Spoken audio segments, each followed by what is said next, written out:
အားလုံးမင်္ဂလာပါဒီနေ့ဗီဒီယိုလေးကထိုင်းရောက်နေတဲ့မြန်မာလုပ်သားတွေစုံကရမ်မှာရေကစားကြရင်နဲ့နေထိုင်းရန်ဖြစ်တဲ့လူတက်မှုနှစ်ကြိမ်ကျူးလွန်ခဲ့တဲ့သတင်းကိုကျွန်တော်ဒီနေ့ပြန်လည်တင်ပြမှာဖြစ်ပါတယ်အတန်တော့မပြီးတာရှိရင်တော့တောက်မှပါတယ်ထိုင်းစုံကရမ်မှာအလဲထွက်ကြတဲ့မြန်မာလုပ်သားတွေကတကြံအချနေကြရရန်ပွဲတွေနဲ့စတင်ခဲ့ပြီးတကြံအတက်နေ့အထိရန်ပွဲပေါင်း9ကြိမ်ထိပါဝင်ပြီးလူတက်မှု2ကြိမ်ကျူးလွန်ခဲ့တယ်လို့မျက်မြင်သတင်းများအရကြားသိရပါတယ်မြန်မာတွေအပြုမှုကိုလက်ရှိအင်ရှင်ထိုင်းကဝေဖန်ချုပ်ကြတာရှိနေခဲ့ပါတယ်မြန်မာလူသားတွေအများဆုံးနေထိုင်ကြတဲ့ထိုင်းနိုင်ငံစမွန်ဆာခွန်ခရိုင်စမွန်ဆာခွန်မြို့မှာပြီးခဲ့တဲ့ဧပြီလ14ရက်နေ့ကတကြံရီအတူတူကစားရင်စကားများရန်ပြရမှာဓာတ်ထိုးမှုကျွန်းလို့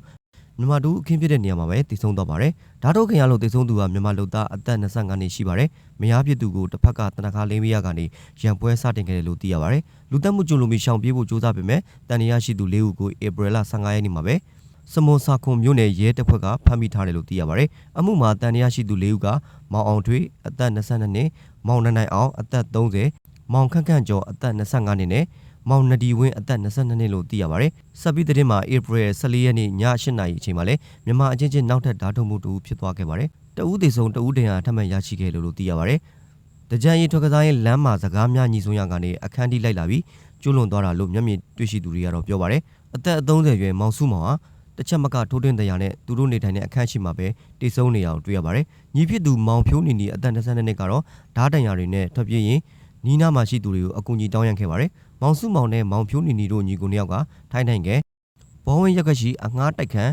နံပါတ်439မှာနေထိုင်ကြပြီး၎င်းတို့ညီကိုနှစ်ယောက်ဟာပတ်ဝန်းကျင်ကိုစူပူမှုခဏခဏပြုလုပ်လေရှိတယ်လို့အနီးနားတစ်ဝိုက်မှာနေထိုင်ကြတဲ့သူတွေကပြောပါတယ်။အရက်တွေမူလိုက်မိုက်ကြီးခွဲတဲ့ဟိုလူကိုစိန်ကောဒီလူစိန်ကောနဲ့လှုပ်လေရှိပါတယ်။အခုလိုဓာတ်ထိုးခံရတာလဲအဲ့ဒါတွေနဲ့ပတ်သက်မှုရှိနိုင်တယ်လို့ဒေသခံတအူကပြောပါတယ်။ညီကိုနှစ်ယောက်ရှိတဲ့နေရာကိုအုပ်စုနဲ့လာကြပြီးငါးလက်မအရှိရှိတဲ့အိမ်တုံးသားနဲ့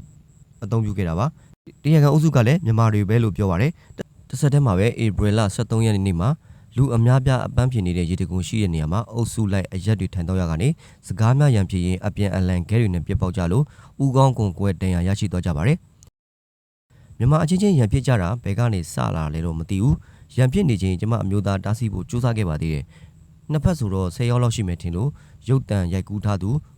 ခွန်လိတ်ဆိုသူထိုင်အမျိုးသမီးတူကပြောတော့တာပါ